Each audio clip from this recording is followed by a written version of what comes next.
Janvi and welcome to study seed.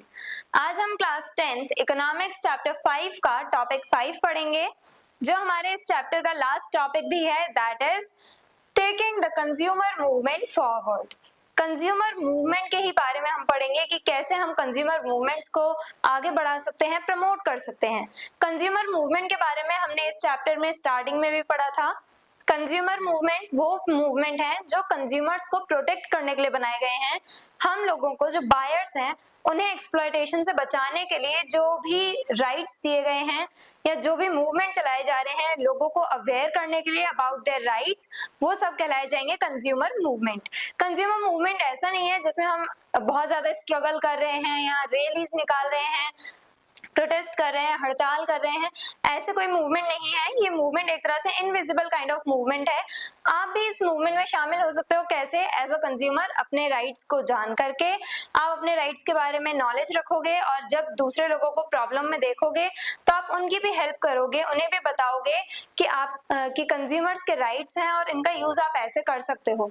जब आप लोगों को अवेयर करोगे about their rights as a consumer, तो आप भी इस मूवमेंट का पार्ट बन जाओगे, जाने अनजाने में ही। क्यों? क्योंकि ये एक मूवमेंट ऐसा नहीं है जिसमें हम रैलीज निकाल रहे हैं या हड़ताल कर रहे हैं। ये एक इनविजिबल काइंड ऑफ मूवमेंट है, कंज्यूमर मूवमेंट, जो अभी तक चला आ रहा है। अभी तक हम लोग कंज्यूमर्स को अवेयर कर रहे हैं उनके राइट्स के बारे में, कंज्यूमर्स को उनके राइट्स के बारे में बताया जा रहा है कि अगर आपको चीट किया जाता है एज अ कंज्यूमर तो आप कंप्लेंट फाइल कर सकते हो कंज्यूमर कोर्ट्स में। The consumer movement can achieve its goal only when consumers actively participate in spreading awareness and asserting their rights. Consumer movement जो है वो तभी अपने गोल को अचीव कर सकता है, यानी कंज्यूमर मूवमेंट तभी सक्सेसफुल हो सकता है जब हम सभी मिलके अपना पार्टिसिपेशन दें, हम सभी कंज्यूमर्स मिलके इसमें पार्टिसिपेट करें, अवेयरनेस फैलाएं लोगों में, उनके राइट्स को लेकर के लोगों को बताएं, उन्हें बताएं कि अगर आपको कोई प्रॉब्लम है एज अ कंज्यूमर तो आप कंप्लेंट्स फाइल कर सकते हो, आप रिड्रेसल मैकेनिज्म्स का यूज कर सकते हो। जब हम लोगों को अवेयर करेंगे उनके कंज्यूमर राइट्स को लेकर के, या फिर हम लोगों को एक तरह से हेल्प करेंगे इन एक्सप्लॉयटेशन से बचने के लिए, तो वो कहलाया जाएगा कंज्यूमर मूवमेंट। और कंज्यूमर मूवमेंट तभी सक्सेसफुल हो सकता है जब हम सभी मिलके काम करें। गवर्नमेंट अपना काम करे, एनजीओज हैं जो सोसाइटी के वेलफेयर के लिए, जो कंज्यूमर्स के वेलफेयर के लिए काम कर रहे हैं, वो अलग बात है। गवर्नमेंट कर रही है, एनजीओज हैं, दूसरे सोशल ग्रुप्स हैं, लेकिन हर एक सिटीजन जब तक इसमें पार्टिसिपेट नहीं करेगा तब तक हम अपना गोल अचीव नहीं कर सकते। क्योंकि हर एक सिटीजन कहीं ना कहीं एक कंज्यूमर है और हर एक कंज्यूमर को अपने राइट्स के बारे में पता होना चाहिए। वो लोगों में अवेयरनेस को फैलाए, तब जाकर के कंज्यूमर मूवमेंट सक्सेसफुल होगा। Consumer awareness, consumers must be aware of their rights and responsibilities. Consumers जो हैं उन्हें अपने राइट्स को लेकर के, अपने रिस्पॉन्सिबिलिटीज को लेकर के अवेयर रहना चाहिए, यानी कंज्यूमर्स को अपने राइट्स के बारे में पता होना चाहिए। कंज्यूमर्स को पता होना चाहिए कि मेरे क्या क्या अधिकार हैं और मेरी क्या रिस्पॉन्सिबिलिटीज हैं एज अ कंज्यूमर। हम एज अ कंज्यूमर, हमारे कुछ राइट्स हैं जो हमने डिस्कस किए थे पिछले कुछ वीडियो में, लेकिन हमारी कुछ रिस्पॉन्सिबिलिटीज भी हैं कि हम बिना किसी रीजन के किसी भी प्रोड्यूसर पे एक तरह से गलत आरोप नहीं लगा सकते। तो ये हमारी भी रिस्पॉन्सिबिलिटी है कि हमें भी एज अ कंज्यूमर थोड़ा बहुत कोऑपरेट करना पड़ेगा, लेकिन हमारे कुछ राइट्स भी हैं जिनका अगर वायलेशन होता है तो हम एक्शन ले सकते हैं उसके against. The laws that protect them, यानी कि कंज्यूमर्स को उन लॉज के बारे में पता होना चाहिए, उन पॉलिसीज के बारे में, उन रूल्स के बारे में पता होना चाहिए जो उनके वेलफेयर के लिए बनाए गए हैं। जैसे कोपरा एक्ट जो 1986 में निकाला गया था, उसी में कंज्यूमर राइट्स के बारे में बात की गई, कंज्यूमर्स के लिए कंज्यूमर कोर्ट्स बनवाए गए। तो उन सबकी नॉलेज होनी चाहिए किसे? कंज्यूमर्स को। The procedures to file complaints, consumers को ये पता होना चाहिए कि अगर इनके राइट्स का वायलेशन होता है या अगर इन्हें चीट किया जाता है, गलत प्रोडक्ट्स दिए जा रहे हैं, एज अ कंज्यूमर इन्हें नुकसान हो रहा है, तो ये कंप्लेंट्स कैसे फाइल करेंगे? उसके लिए इन्हें एक प्रोसीजर पता होना चाहिए कि किस टाइप से कंप्लेंट्स फाइल की जाती हैं। तो ये सारी नॉलेज होनी चाहिए कंज्यूमर्स को। कंज्यूमर्स को अवेयर होना पड़ेगा अपने राइट्स को लेकर के, अपने रिस्पॉन्सिबिलिटीज को लेकर के। कंज्यूमर्स को लॉज के बारे में पता होना चाहिए, तभी तो वो खुद को प्रोटेक्ट कर पाएंगे, तभी तो वो कह पाएंगे कि हमारे राइट्स का उल्लंघन किया जा रहा है, हमारे ये जो इंडियन लॉज है जो कंज्यूमर्स को प्रोटेक्ट करते हैं उन्हें तोड़ा गया है हमें नुकसान पहुंचा करके। गवर्नमेंट एफर्ट्स, अब गवर्नमेंट कैसे अपने एफर्ट्स दे रही है, गवर्नमेंट कैसे अपना रोल प्ले कर रही है कंज्यूमर मूवमेंट में। तो गवर्नमेंट ने एक बहुत फेमस कैंपेन चालू किया था, जागो ग्राहक जागो, जो एक तरह से वेकअप कॉल है कंज्यूमर्स के लिए कि आप लोग अपने राइट्स को लेकर के अवेयर हो। कंज्यूमर्स को उनके कंज्यूमर राइट्स के बारे में बताने के लिए, लोगों को, कंज्यूमर्स को अवेयर करने के लिए ये कैंपेन शुरू किया गया।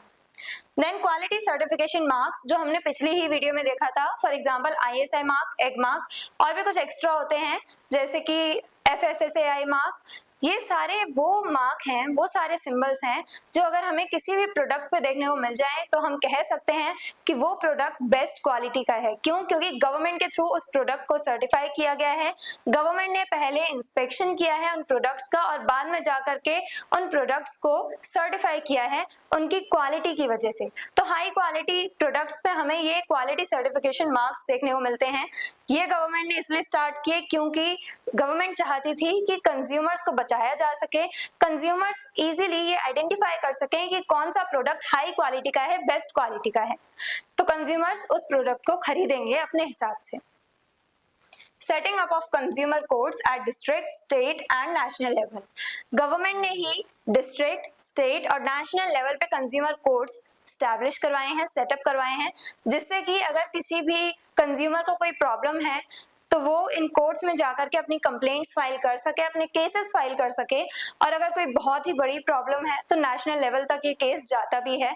तो इसलिए डिफरेंट लेवल्स पे, जैसे नॉर्मल हम लोग कोर्ट्स देखते हैं, उसी टाइप से छोटे लेवल से लेकर के नेशनल लेवल तक ये कंज्यूमर कोर्ट्स बनाए गए हैं for the protection of consumers.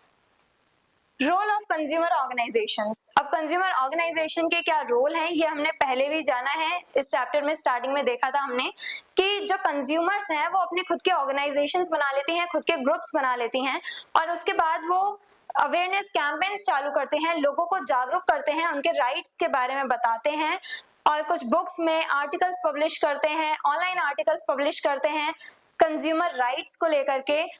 एक तरह से ये कंज्यूमर्स को वो सारे प्रोसीजर्स भी बताते हैं। ये कंज्यूमर ऑर्गेनाइजेशन कंज्यूमर्स की हेल्प करता है केस फाइल करने में, कहाँ पे? कंज्यूमर कोर्ट्स में, क्योंकि सभी कंज्यूमर्स को इन प्रोसीजर्स के बारे में नहीं पता होता, तो उनकी हेल्प कौन करता है? Consumer organisations. तो कंज्यूमर ऑर्गेनाइजेशंस बहुत ज्यादा इंपॉर्टेंट है लोगों को अवेयर करने में। कैसे अवेयर करते हैं? आर्टिकल्स पब्लिश करके, ऑनलाइन आर्टिकल्स देखने को मिलते हैं, बुक्स में या मैगजीन्स में पब्लिश कर देते हैं ये आर्टिकल्स अपने, और उसके बाद हमें देखने को मिलता है कि ये लोगों की हेल्प भी करते हैं केस फाइल करने में। रोल ऑफ कंज्यूमर्स, अब एज अ कंज्यूमर हम कैसे रोल प्ले कर सकते हैं इस मूवमेंट में? कंज्यूमर आप भी हो, हर एक पर्सन कंज्यूमर है, आप भी कंज्यूमर हो। हालांकि आप छोटे मोटे गुड्स खरीद रहे हो, पेन्स, पेंसिल्स, ये सब आप खरीद रहे हो अपने खुद के कंजम्पशन के लिए, लेकिन तब भी आप कंज्यूमर कहलाओगे। तो एज अ कंज्यूमर आपको क्या करना है? Be aware and cautious while buying goods, सामान खरीदते वक्त आपको अवेयर रहना है, आपको एक तरह से सही से पूरी इंफॉर्मेशन गैदर करनी है उस प्रोडक्ट को लेकर के। Check expiry date and quality mark, आपको सभी जो भी प्रोडक्ट आप खरीद रहे हो उस पे क्वालिटी मार्क लगा हुआ है, ये क्वालिटी सर्टिफिकेशन मार्क लगा हुआ है या नहीं लगा है, पहले वो चेक करना है। फिर उस प्रोडक्ट की एक्सपायरी डेट देखनी है, कहीं ऐसा ना हो वो प्रोडक्ट एक्सपायर हो चुका हो। खासकर की जो फूड आइटम्स हैं, जो एडिबल आइटम्स हैं, उन पे हमें ज्यादातर एक्सपायरी डेट चेक करनी ही चाहिए, ये बहुत ज्यादा इंपॉर्टेंट हो जाता है। तो आपको एक्सपायरी डेट चेक करनी है जिससे कि आपकी हेल्थ पे कोई असर ना पड़े। उसके बाद आपको क्वालिटी मार्क देखना है कि क्वालिटी अप्रूव करी हुई है उस प्रोडक्ट की कि नहीं, यानी ये प्रोडक्ट, ये जो गुड आप खरीदने जा रहे हो वो अच्छी क्वालिटी का है या नहीं। और उसके बाद आपको प्राइस भी चेक करना होता है, MRP, जिससे कि आपसे ओवर चार्ज ना किया जा सके, जिससे शॉपकीपर्स आपसे ज्यादा पैसे ना ले सके, वो उतने ही पैसे ले जितना MRP पे लिखा हुआ है। Keep bill as a proof of purchase, आपको बिल अपने साथ ही रखना है क्योंकि बिल एक प्रूफ है उस चीज का कि हाँ आपने कोई चीज खरीदी है। अगर बाय चांस हम लोग जैसे बुक्स खरीदते हैं, बुक्स खरीद के हम घर पे ले आए, लेकिन फिर हमें लगता है, दिखता है कि हाँ, फिर हमें पता चलता है हमने गलत बुक्स ली हैं, तो जब हम वापस से शॉपकीपर के पास जाएंगे तो वो शॉपकीपर तब तक बुक्स रिप्लेस नहीं करेगा जब तक कि उसे आप बिल नहीं दिखा दोगे। तो वो बिल होना जरूरी है जिससे कि आप ये प्रूव कर सको कि हाँ मैंने बुक्स खरीदी थी और आप ही शॉप से खरीदी थी और ये बुक्स या ये गुड्स सही नहीं है, वो नहीं है जो मुझे चाहिए थे, तो आप इन्हें एक्सचेंज कर लो। तो बिल्स को एज अ प्रूफ आपको रखना चाहिए। फाइल कंप्लेंट्स व्हेन चीटेड, और जब भी आपके राइट्स को वायलेट किया जाए तो आप कंप्लेंट्स फाइल करो। कंप्लेंट्स फाइल करने हैं आपको कंज्यूमर कोर्ट्स में या फिर ऑनलाइन प्लेटफॉर्म्स भी सर्च कर सकते हो। Encourage others to be responsible consumers, और आपको एज अ कंज्यूमर आप अगर अवेयर हो तो आपकी ये ड्यूटी है, आपकी ये रिस्पॉन्सिबिलिटी है कि आप दूसरे कंज्यूमर्स को भी अवेयर करो, दूसरे लोगों को भी उनके राइट्स के बारे में बताओ। अगर आपके जान पहचान में कोई है जो बहुत ज्यादा प्रॉब्लम फेस कर रहे हैं इन गलत प्रोडक्ट्स की वजह से, ओवर चार्जिंग की वजह से, अडल्ट्रेशन की वजह से, तो आप उन्हें बता सकते हो कि एज अ कंज्यूमर आप लोग केस फाइल कर सकते हो, आप लोग एक्शंस ले सकते हो, ये आपका राइट है, कंज्यूमर राइट है। तो ये हमें इस पूरे चैप्टर में देखा कि कंज्यूमर्स के कौन कौन से राइट्स हैं, किस टाइप के प्रॉब्लम्स कंज्यूमर्स को फेस करनी पड़ती हैं और उसके लिए कौन कौन से सॉल्यूशंस निकाले गए हैं। हमने कंज्यूमर मूवमेंट के बारे में देखा, ISI और एग मार्क के बारे में देखा। तो ये जो चैप्टर है वो पूरा हमारी डेली वे लाइफ पर बेस्ड था। जो हम लोग प्रोडक्ट्स खरीदते हैं उसमें हमें किन सब चीजों को नोटिस करना चाहिए, वो सब हमने इस चैप्टर में जाना। I hope everything is clear. इसी वीडियो के साथ ये चैप्टर और आपकी इकोनॉमिक्स की बुक होती है खत्म। I hope everything is clear. और अगर आपको इस चैप्टर के डिटेल नोट्स चाहिए तो हमारी वेबसाइट studyseed.net पर विजिट करें।